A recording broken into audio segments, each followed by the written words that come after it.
Ancient Vedic sages calculated something that would shatter modern finance. Literal money accounts for exactly 1/8 of true prosperity, which means right now you could be richer or far poorer than your bank account suggests. Here's what they discovered. In modern hustle culture, wealth is universally quantified by a single, cold metric: your net worth. We track bank balances and stock portfolios with obsessive precision. But the ancient Vedic sages recognized this relentless focus on liquid cash as a fatal psychological trap. They understood a terrifying, fundamental truth about the human condition.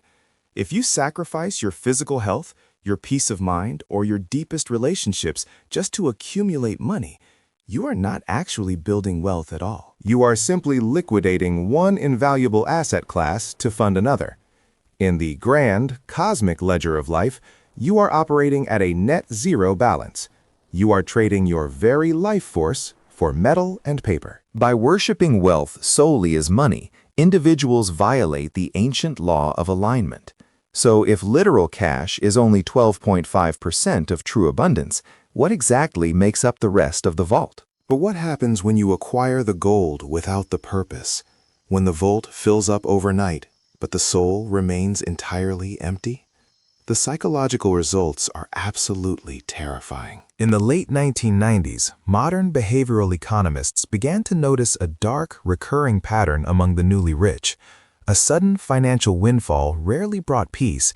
Instead, it triggered profound, devastating emotional collapse. Psychologists Stephen Goldbart and Joan DeFuria coined a clinical term for this trauma: sudden wealth syndrome. It describes the intense identity crises, paralyzing guilt, and deeply destructive financial behaviors that drain sudden fortunes. A massive influx of unearned money doesn't cure your anxiety or fix your life. It acts as a magnifying glass for your deepest insecurities, leading to reckless decisions that inevitably burn the windfall to the ground. But wealth destruction isn't just a personal, isolated tragedy. It is a highly contagious disease, and it spreads rapidly to anyone standing too close to the blast radius of new money. A chilling 2018 study published by the Federal Reserve Bank of Philadelphia revealed a shocking statistic about the close neighbors of lottery winners. The data was impossible to ignore. Living right next door to a sudden lottery winner actually increases your own chances of going completely bankrupt. The financial ruin spreads like a virus through the entire neighborhood. Driven by what behavioral economists call conspicuous consumption, these neighbors accumulate massive, unsustainable debt. They buy highly visible luxury assets simply to keep up with the illusion of sudden wealth next door. Thousands of years before these modern economic studies were published in prestigious journals, Hindu sages had already diagnosed this exact behavioral phenomenon with perfect, chilling precision. They gave goddess Lakshmi a very specific, warning title: Chanchala.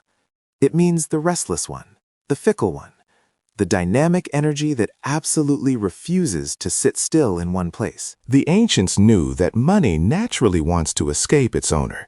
If it is unanchored by deep psychological maturity, it vanishes like smoke. So how do you force it to stay?